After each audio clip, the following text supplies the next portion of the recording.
সকল পুরুষ নারী, দাস দাসী, ছোট বড় সবার উপরে জাকাতুল ফিতর ফরজ করেছেন।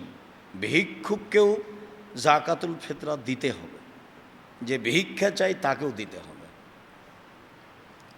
আর কারণ এটাই, আব্দুল্লাহ ইবনে আব্বাস রাদিয়াল্লাহু তাআলা আনহু বলেন, ফারাজা রাসূলুল্লাহ সাল্লাল্লাহু আলাইহি ওয়াসাল্লাম যাকাতাল ফিতরে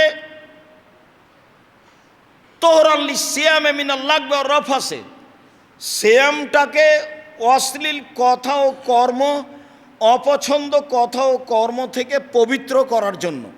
মানুষ হিসাবে কিছু যদি ঘটে থাকে তো ফিতরা দিয়ে আল্লাহ ওটা পার করে দিবেন, সেই জন্য। অত মাতাল্লিল মাসাকিন, আর ফকির মিসকিনের খাদ্যের জন্য। তো আমিও বাঁচলাম, ফকির মিসকিনও বাঁচলাম, আমারও সুবিধা হলো যে এ দিয়ে আমার সিয়ামটা পবিত্র হয়ে গেল, আর ফকির মিসকিনেরও সুবিধা হলো, এ দিয়ে তার একটা রুজির ব্যবস্থা হলো। এই কথা রাসূল সাল্লাল্লাহু আলাইহি সাল্লাম বলেন।